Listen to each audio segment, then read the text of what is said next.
श्री राम के जयकारी की यह अनुगूंज अयोध्या में उन भक्तों की है जो भगवान श्री राम के बाल स्वरूप रामलला के दर्शन के लिए अयोध्या आए पाने के लिए अत्यधिक उत्साहित।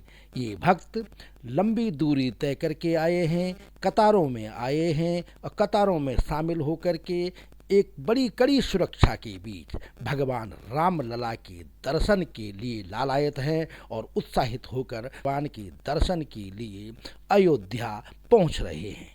यह चित्र जो सामने दिखाई दे रहा है, इसमें भगवान रामलला विराजमान हैं। आप भगवान रामलला के भव्य दर्शन कर रहे हैं, दिव्य दर्शन कर रहे हैं। भगवान राम की दर्शन के, भगवान रामलला के इन दर्शनों के लिए लोग रहे हैं, बड़ी दूर से आ रहे हैं और संबर आ रहा है।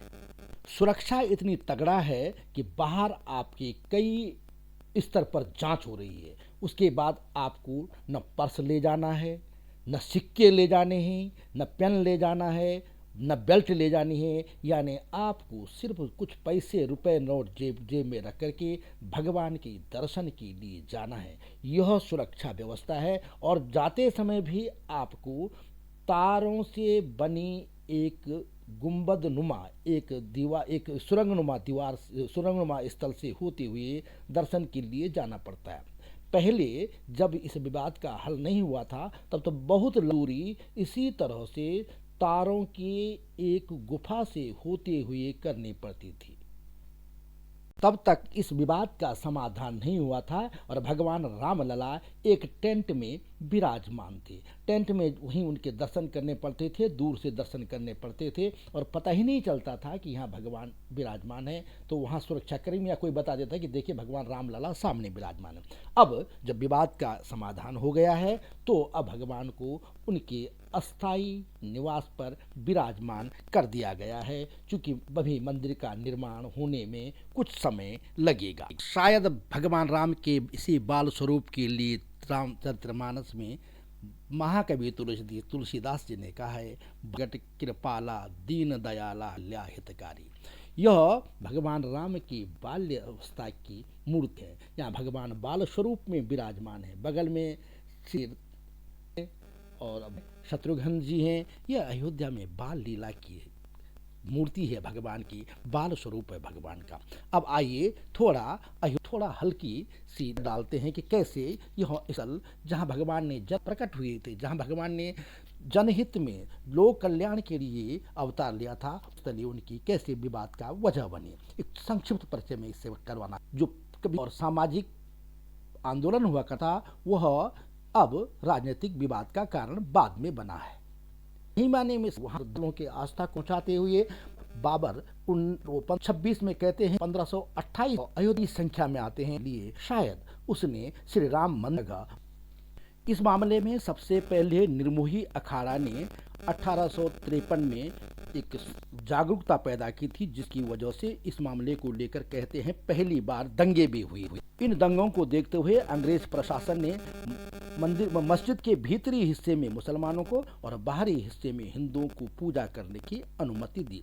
फिर संत रघुबर दास जी ने 1885 में वह इस मामले को लेकर के अदालत में गए कि यहाँ भगवान राम का मंदिर है और यहाँ उनको पूजा की अनुमति दी जानी चाहिए, लेकिन उनकी इस अपील को ठुकरा दिया गया था। फिर मामला लंबे समय तक विवादों में रहा और अंततः 1949 में श्रद्धालुओं की मूर्ति का स्थापन किया गया। श्रद्धालुओं की भावनाओं को देखते हुए जब मूर्ति का स्थापित की गई तो फिर दोनों पक्ष, हिंदू और मुस्लिम पक्ष दोनों जो है अदालत में गए। 1950 में जैसे तैसे करके यहाँ राम पूजा की अनुमति दी। इसी दौरान जब विवाद बढ़ा तो तब महंत रामचंद्र दास जी ने कहा कि यह ढांचा है और यहाँ सबको राम की पूजा की अनुमति दी जानी चाहिए। 1885 के बाद 1959 में निर्मोही अखाड़े ने फिर कहा कि यह विवादित स्थल है, यहाँ भगवान राम की जन्मभूमि है। फिर इसमें धीरे धीरे राजनीति बढ़ने लगी और 1984 में राम जन्मभूमि मुक्ति समिति का गठन गोरखनाथ के महंत अवैधनाथ जी ने किया। उन्होंने तो कह दिया था कि हिंदू उसी को वोट दे जो मंदिर की स्थापना की बात करके। फिर 1889 में विश्व हिंदू परिषद ने वहाँ मंदिर का शिलान्यास किया, लेकिन इसके बाद इसे राजनीतिक स्वरूप मिला जब 25 सितंबर 1990 को भारतीय जनता पार्टी की तत्कालीन अध्यक्ष लाल कृष्ण आडवाणी ने सोमनाथ से अयोध्या तक रथ यात्रा निकाली। लेकिन 23 अक्टूबर को उन्हें आडवाणी जी को लालू प्रसाद यादव बिहार के मुख्यमंत्री थे, उन्होंने गिरफ्तार कर लिया था। फिर 30 अक्टूबर 1990 को अयोध्या में कार सेवकों पर गोली चलाई गई और अंततः 6 दिसंबर 1992 को मस्जिद को ढा दिया गया।